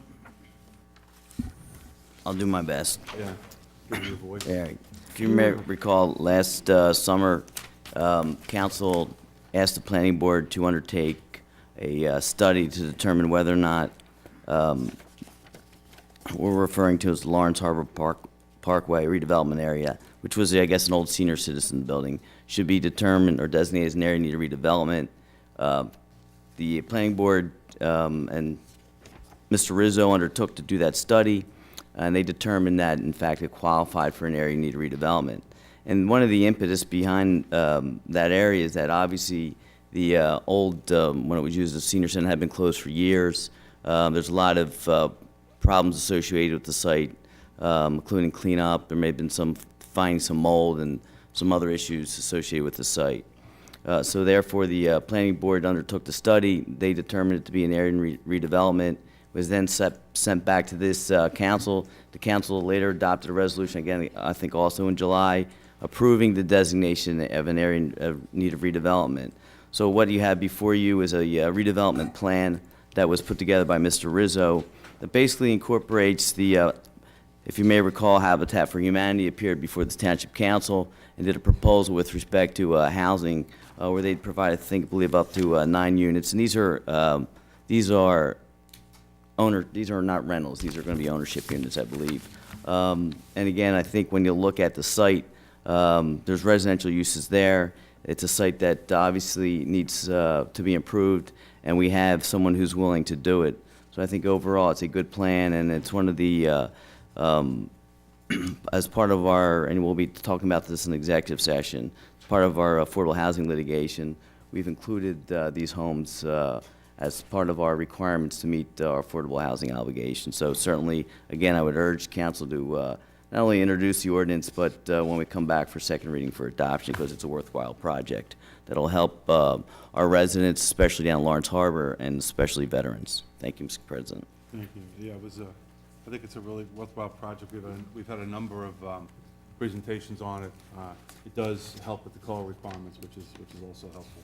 Anybody have any questions for Mr. Roselli, since he described FR2? Mr. Roselli, in addition to that, also, veterans, it's going to be open to for people who suffered losing their houses and so forth. Well, in correct. Hurricane Sandy. I think it's still limited up to 50% for veterans housing.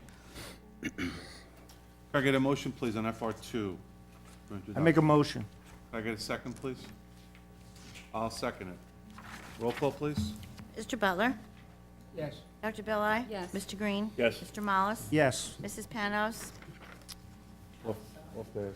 Would be Ken. Mrs. Sohor? Let's talk about that. He was doing Mrs. that. Walker? Yes. And President Cahill. Yes. They made that request. FR3, an ordinance of the Township of Old Bridge rescinding ordinance number 06, 2006, provisions of Title 39, New Jersey Motor Vehicle Statute, Subtitle 1, with various traffic regulations applicable to Bridgepoint condominiums, and regulating the use of said roadways, street driveways, and parking lots. Mr. President, again, if I could, just so you understand, Bridgepoint obviously is has a homeowner association, and they own most of their roads, if not all of their roads. So consequently, under the law, they're considered private roads.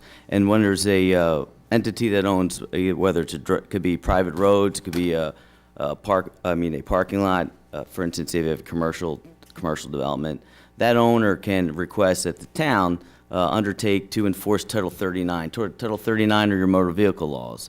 And it's not uncommon for when there's homeowner associations to do that, because they have, it's more difficult for a homeowner association to enforce, for instance, parking laws, dealing with one-side parking, and for instance, if someone's parking behind driveways. We received a request, or the township received a request actually from the homeowners association from Bridgepoint, and they've asked to rescind that Title 39 jurisdiction. And again, that happens on occasion, it's not unusual. I think basically because they do have difficulties there with parking, as well as other situations, so they don't want to have their homeowners in the position where they could be ticketed by the police department simply because they're working on issues not caused by them, but I think goes back to the original development. So this request came from the Bridgepoint Homeowners Association. Mr. Lozier had been working with them, and certainly something that they've pushed us or have asked us to do, and obviously the HOA and the members supported. So again, would ask that the council introduce and adopt this ordinance on second reading. Any questions from Mr. Roselli on the explanation of FR3? Yes. Mr. Green? This has to do just with enforcement of traffic violations. Correct, yes. Not taking over No, care of the because they're roads. right, because that remains their responsibility. Okay, so they don't want the police enforcement in there because they understand that it is tight. I mean, I've been over there many times. It is tight in order to be able to park. Right. Whether it's the parking lot or on a side street, a court. So they want to remove Title 39, which originally gave the police department the authority to ticket individuals who were parked improperly in that development. Basically. And they want to rescind that because they themselves know that they're having difficulty themselves with the parking. Correct. Okay, thank you. That's all. You're welcome. Anybody else on FR3? Okay, I need a motion, please, on FR3. I'll move it. And a second. I'll second it. Roll call, please. Mr. Butler? Yes. Dr. Belli? Yes. Mr. Green? Yes. Mr. Mollis? Mrs. Panos? Yes. Mrs. Sohor? Mrs. Walker? Yes. President Cahill. Yes, Thank you. you're welcome. Public comments on any subject matter? Anybody from the public want to be heard? Yes, sir.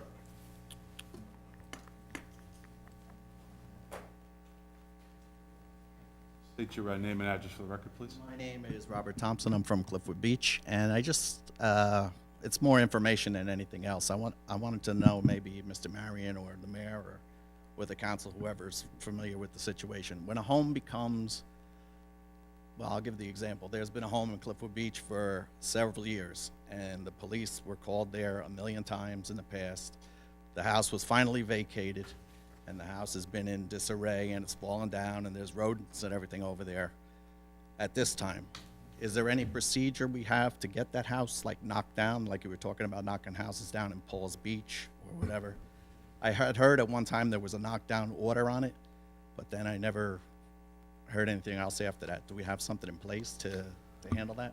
Let me start, Mr. The Thompson. sore spot with all the people in Cliffwood Beach. No, I believe there's a couple sore spots around town. Just very briefly, when the houses fall in disrepair, especially if they've been vacated, we have to go through our code enforcement department, and a lot of times they're owned by bank properties, whether it's a foreclosure or whatever, and we constantly have to contact them to maintain it. We're currently now going to be bringing before the council this year, probably the first quarter, some type of a demolition ordinance that would allow us to either move faster in the demolition of such properties. The problems you got, though, it's private property, it's then bank-owned. They don't maintain it to the standard that you would expect you and your neighbors to maintain it, and so that's become really it's an eyesore and a health hazard. This isn't in beyond the cases. standard of maintaining. It's just like Yeah. falling down with I trees know growing exactly. out of I the know roof exactly and- where you're talking about. Yeah. So what we're at now is that I know that there was a home several years ago that was demolished. The Blue Acres program, that was part of our agreement with them for those specific places at Paul's Beach. And that was earmarked for demolition when it got to a certain number for those homes that were destroyed by the storm. Just for those particular. Just for those particular homes. I can't apply that concept to Right. the other homes here.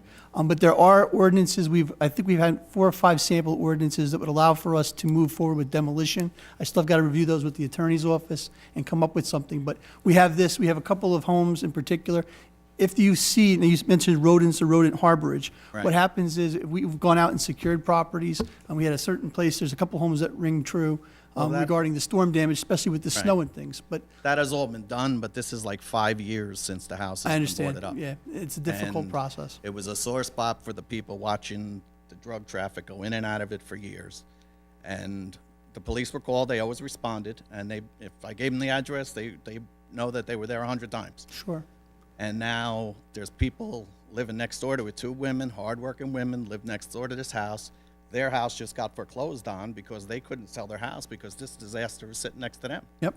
So if you could just take a look at that, I mean, I'll give you the address, I don't want to say the address Yeah, thanks, publicly, Mr. Yeah, I could talk offline to you, most definitely. but- Okay, very good, thank you. Thank you. Before we go to the next person, Mr. Murphy, the mayor said some really nice things about your brother, and we'll make sure we get you a disc of the meeting, okay? Thank you very much. You're welcome. You're very welcome. Yeah, and we're all very sorry about your brother. Very, very sorry. You're welcome. We just make sure we get Mr. Murphy a disc. Thank you very much. Anybody else from the public? I saw a hand. Yes, sir? Just come on up. State your name and address, please. You got to say it on the, so the people at home are going to want to hear all the words of I wisdom. know. Kiran Desai, 61 Corona Court, Old Bridge.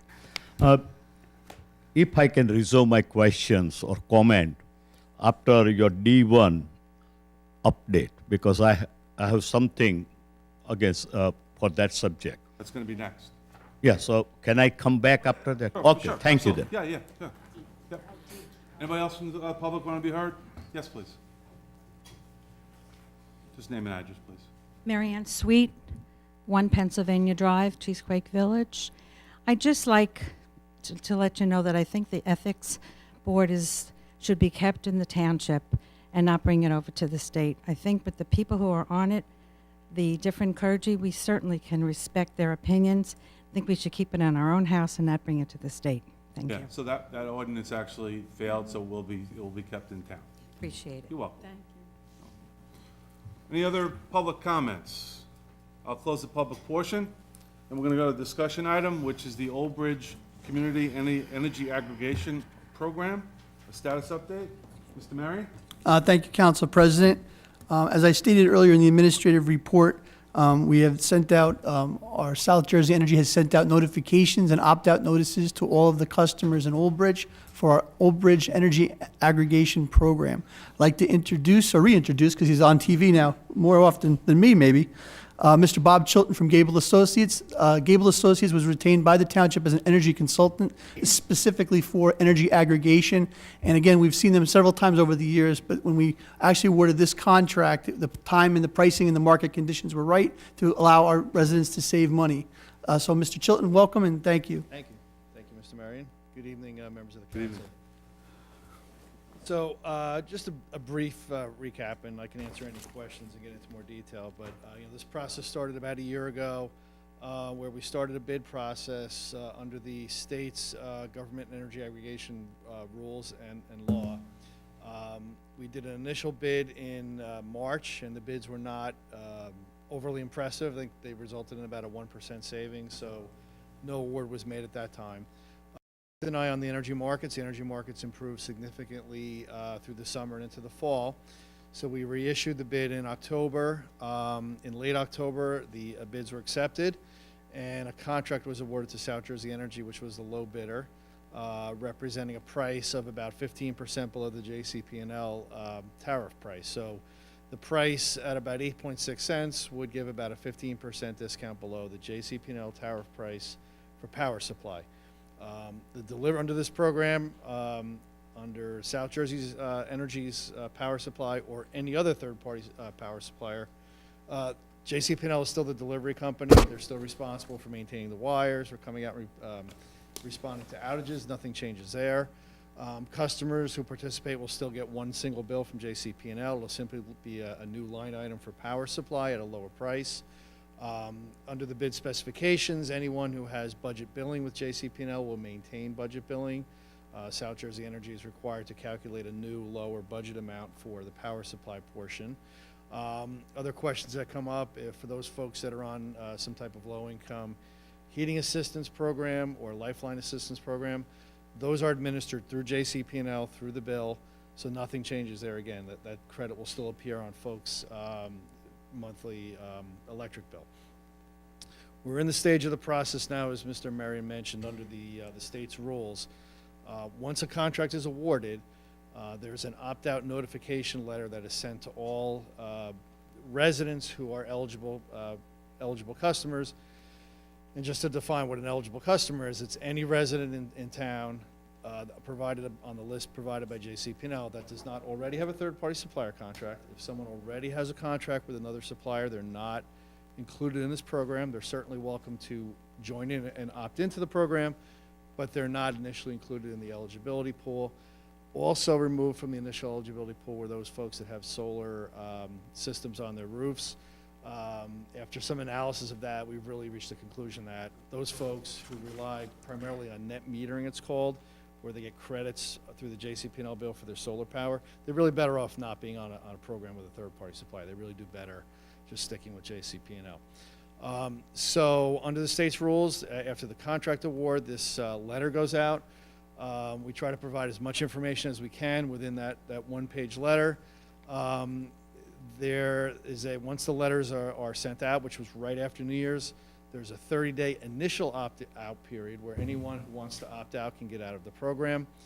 They can contact South Jersey Energy through a toll-free phone number, through mailing back the postage-paid card that's provided, or sending an email. There's an email address. Also, our office, in the opt-out letter, there's also information for our office, a toll-free number and an email address, and we've fielded probably 50 or 60 either questions or opt-out requests, which we send on to South Jersey Energy. The initial opt-out period ends on February 4th. Anyone who is not opted out at that time would be initially enrolled in the program. Again, still free to opt out anytime thereafter if they so choose. They just will be in the program for a period of time until if and when they decide to opt out. I spoke to South Jersey Energy this morning, and as through the weekend, I think the number they gave me was about 1,088 opt-outs through ones they've gotten directly and then ones that we've gotten forward to them. And that's about 6% of the eligible households, which is very typical for these programs. The typical opt-out rate is anywhere from 5 to 10%, so this is right in that same range. Again, the opt-out period runs another, I guess, about a week. After that, the enrollments will begin. We have frequently asked questions that we posted up, updated ones on the township's website. I also participated in a forum with the mayor, which is now on the Old Bridge television station, to provide more information. So that's really where we are, and I'm happy to answer any questions. So why don't we do this? Why don't we go to the public first, and then we'll have council questions if there are any. So, Mr. Desai, I know you had your hand up. Just the letter which came out, I have in my hand what he has just mentioned. This letter looks like that this is done by the Old Bridge Township. Yes, their name is mentioned in the letter. But 90% of the people, when they see the emblem of Township of Old Bridge, they think this is Township is doing. Township is in business. That's a kind of disservice to the people, because if it went that, yes, Old Bridge Township Council and administration has reviewed this project and recommend, I think then people would understand that elected officials are trying to help the people. And I know the first meeting I was here, and at that time I asked a few questions on this same thing. Yes, people will love to save the money in today's time, but I believe they should not be in use, the Old Bridge emblem. Even the written card, where it goes to Minnesota, it is not coming to the Old Bridge Township, but still emblem is Old Bridge Township. I believe that's designated by the BPU, but I'll let the gentleman answer the question. Okay, and I have two more questions to administration and through you, Mr. President. What is the financial benefit to the Township of Old Bridge? Yes, people of Old Bridge, residents of Old Bridge will save something. How much? Time will tell. Because nothing is fixed. In this letter it says it can fluctuate. So what is the financial benefit? And my last comment, I think I'm in politics and involved in township and various places. I think this is maybe the very few town who is looking like they are going in a business. We are not in a business, we are in public service. So my comment is very clear. I want to know why this emblem was used, what is the financial benefit by endorsing this particular, yes, I read that also, that you had a bid. Okay, I do not know how many bids were received. That should be have written here, that we have 10 bids out of 10, this is the lowest and we are recommending that. There is nothing said recommending, you are awarding. And I think I cannot put more words into it, because you know, all know what I'm trying to say. So, I can get you some answers. please. Yeah, Ms. Marion, please. Thanks. Let me respond to Mr. Desai. Thank you. Sure. First, a couple of things. I know that over the last 2 years, there have been a number of public presentations and discussions here at the council meetings. I was right here. I remember you were at some. I know that there was also a public information center or forum hosted by Gable Associates. The township pursued this program. The other townships successfully had provided for the residents financial savings. Six town. Monroe being one Yeah, of the 5 or 6 town in Central Jersey. That's Or correct. New Jersey. Yeah. I'm sorry. Mr. Desai, I'm sorry. that's okay. So essentially what happened is we saw the opportunity for savings. We knew Gable Associates was experienced in that. We went out to public RFP, brought them in, come in, make a presentation regarding these programs, and council heard all those presentations. Subsequent to that, we worked very closely under the BPU program to develop a set of bid specifications. They'd gone out to public bid. The advantage of this type of energy aggregation program is the township is the sponsor. It does recommend. I would disagree. I think it's clearer, but I'm always open to suggestions on how to make it clearer for people, because we have had questions from people who thought it was one of those similar programs where you would get a call and they switch you over, but then there's, the prices go up. So one of the benefits of this program is the municipality is a sponsor, is recommending it, and we're able to control the contract through the specifications and a consultant.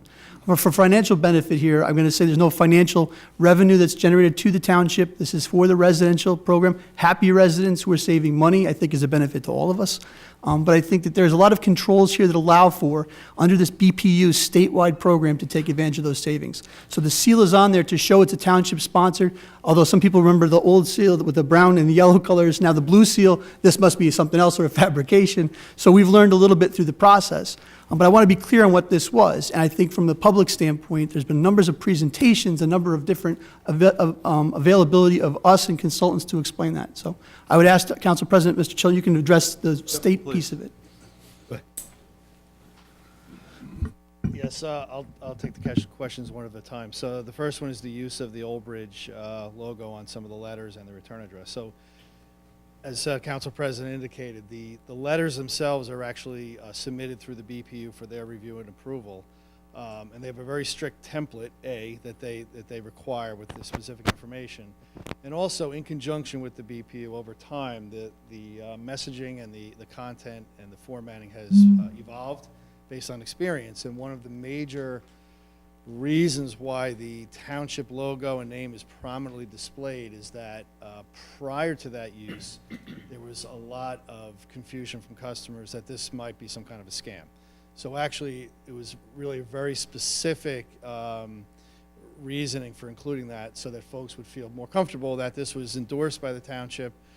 Certainly, it was not the intention to convey that the township was becoming an energy supplier itself, but more they've endorsed the program, and so it has the imprimatur of the township, so folks don't believe it's a scam, because there are many, many, fairly unscrupulous suppliers out there, and this program is sort of the exact opposite of that. It's gone through very detailed rules, a lot of consumer protections that aren't there in some of the third-party supply contracts. So really, it was done very specifically to try to give it the credibility of the township, and other municipalities that have done this have done the same thing. Secondly, in the financial benefit to the township, by law and by BPU rule, the township or any municipality is forbidden from making any money off of the program. This is done strictly as a service to the residents to save them money. The township can recoup its out-of-pocket expenses associated with implementing the program. That's a relatively small number. It's out-of-pocket expenses. It's not even allocated share of internal employees. That's forbidden. It's simply just out-of-pocket advertising expenses, things of that nature. So that's absolutely forbidden, and in fact, the township does not make any money on the program. And finally, on the information on how many bidders, et cetera, as I said, there's a lot more information on the FAQs online. And this was done through a public bid, so like any other public bid, that information is available. The problem we run into is as I said, the opt-out letter has a very specific format, very specific content that the BPU wants, and at some point, you can't put everything you'd want on there, because literally the size would be 2 and you wouldn't be able to read it. So we try to get as much information as we can, and then we put more information. Yeah. So we do the best we can, and we try to put more information available in other sources. Council?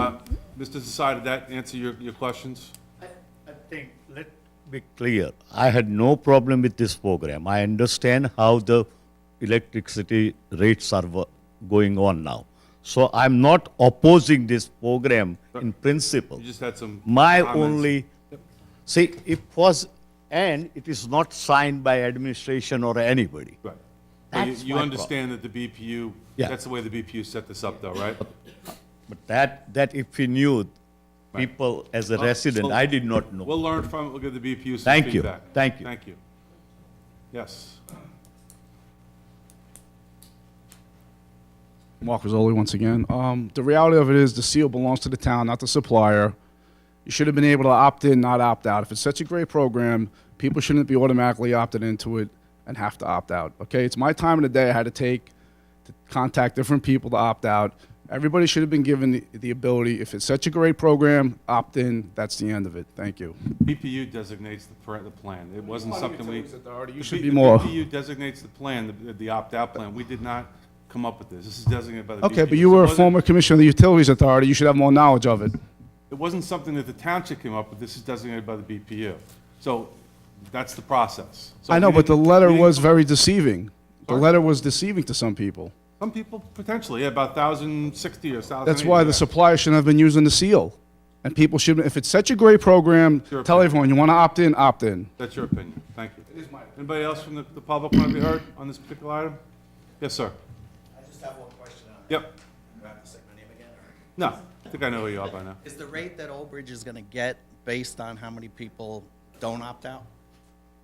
Or is the rate going to be better the more people that are in? And the answer is no. The supplier bids on the initial pool of eligibility provided by JCP&L, and the initial pool was a little less than 18,000 folks. And supply, so whether 5% or 10% or 15% opt out, the price stays the same. And basically, the suppliers, they have the initial eligibility pool, and they've been in these programs enough, as I indicated earlier. The typical opt-out rate is in a fairly narrow range. So they price based upon that assumption. But if the opt-out rate's a little more, a little less than what they thought, that's a risk they absorb. They can't adjust the price. Great, thank you. So any, going once? Yes, sir, please. My name is Richard Sarno. Hey, Richard. And I live in Old Bridge, and I totally disagree with that program. Old Bridge has no right to enroll me in anything that I don't want to be enrolled in. I opted out, and I think a lot of people are opting out, and you can't do that. You can't do that. You can't tell somebody what to do. I have a choice. Erica, okay? Absolutely. Anybody else? Got to close the public portion. Council comments on this program? Mr. President, Mr. Butler? the original legislation, which was done by the Senate and the Assembly, was opt-out in that original legislation that was passed down to BPU? No, sir. The original legislation was in 1999 as part of the broad energy restructuring. And actually, the original law had a government energy aggregation program that was an opt-in model. And after about 4 years of unsuccessful trying, I think the realization was that that model, while perhaps in a vacuum preferred, is simply not viable in the marketplace. So the legislature in 2003 passed a law, and the governor signed, modifying the structure to make it an opt-out process. Okay, so do you and everybody else feel that this opt-out program was a good thing to do in reference to the letters? Because I think there's a lot of confusion in reference to who was going to send letters out, you guys or the township, okay? And I want to thank you again for coming to Madison Park to explain to the homeowners. Unfortunately, the people who received, when did that letter go out, sir? Letter was sent out right around New Year's. It hit About a year ago? mailboxes the first week after New Year's. Okay, well, I'm just basically saying that the people who received the letter a year ago really don't have a clue, because they forgot about this in reference to opting out. They forgot that they have to pick up the phone or send the written information in that they don't want to be involved in the program, okay? And that's the sad part about it. There's not a big component of education in reference to the general public understanding exactly what this is all about. Mr. Butler, just for the record, very quickly, the letters were sent out of December of 2015 Yeah. and arrived in mailboxes in January. So that's when those letters were submitted from the township. So that information is out there. They were posted on the website. There were public presentations as well as public information sessions last year. Mr. Chilton's been to Madison Park. I know he went to Cheesequake Village. The mayor went to Cheesequake Village, as well as the Homeowners Association. The Homeowners Connect is scheduled for February 17th to discuss the program. So I think that the public notification, why not perfect? And I think I understand what you're saying with the seal and how that would impact it. But, I mean, the township does sponsor the program. We did do the due diligence to ensure this program was not something that would be taking advantage of residents. And they're out there, my mother included, had similar situations in Pennsylvania. So the due diligence has been done. I think we made a good faith effort to try to notify people to save money. I can't stress that enough. We're talking about up to 15%. So I appreciate the comments and the suggestions, and I'm sure Bob will appreciate them as well. But I think that public piece of this is, I think there's been a public component to it, so. I mean, we've certainly done a number of types of outreach. you know, do we always reach every single resident? Sure, no, that's impossible. Okay, so BPU decided to do the opt-out in reference to whatever legislation or whatever they have to do. Well, the BPU actually passed legislation that implemented the law. The law actually specifies opt-out. The original law Okay. in '99 specified opt-in. All right. Completely flopped in the marketplace. So the legislature passed a new law Okay. in 2003 saying opt-out. Right. And then the BPU writes rules that implement that new law. Okay, thank you very much, sir, and thanks for being here tonight. You're welcome. Council comments on, yes, Mrs. Soho. One quick question. I have a Manawan mailing as Councilwoman Walker. We never receive letters. Now, we are part of Old Bridge as far as JCP Mill is concerned, but we never receive letters. Anyone else in the Manawan? I did. Bob, can you explain the mailings, because they go by meter readings, is that the Well, case? not even so. What's the? By now, The way it works is the BPU rules mandate that JCP&L has all the information, right? They have the Right. customer information. So once the contract is awarded, we notify them in writing that the contract's been awarded, and on behalf of the township, request the actual list of customers that do not have third-party supply contracts in the township of Old Bridge. Right. So the list comes from JCP&L, and in our experience, their lists are very accurate, but they are not 100%.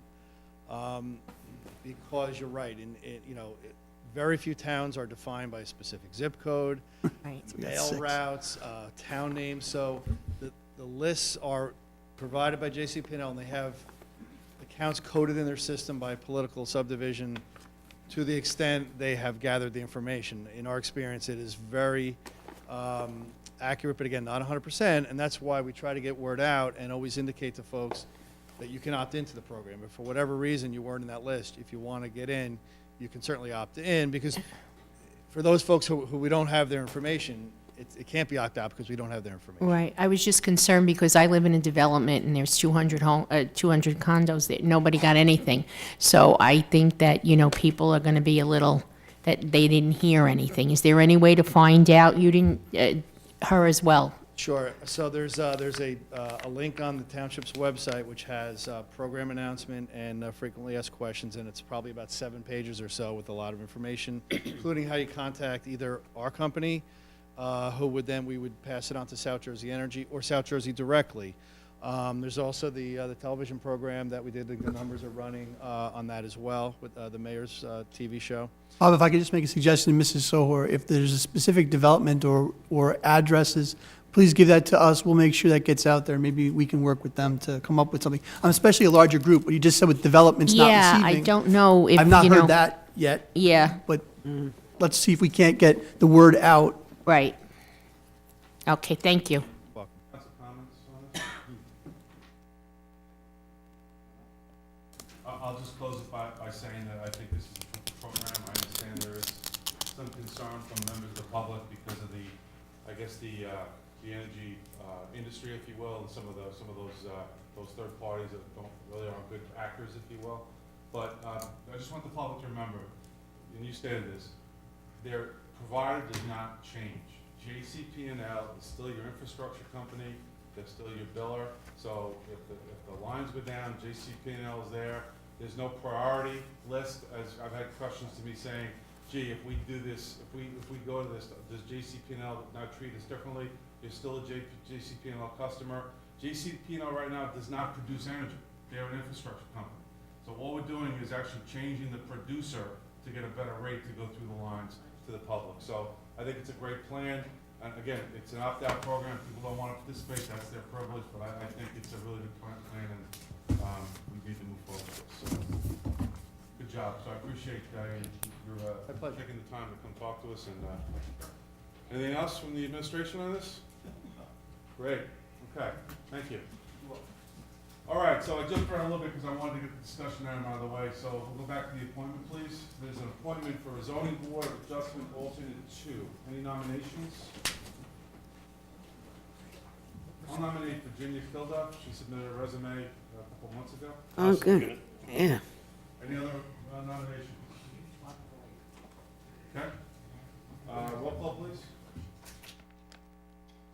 Mr. Butler? Yes. Dr. Belli? Yes. Mr. Green? Yes. Mr. Mollis? Yes. Mrs. Panos? Yes. Mrs. Sohor? Yes. Mrs. Walker? Yes. And President Cahill. Yes. 8 yes.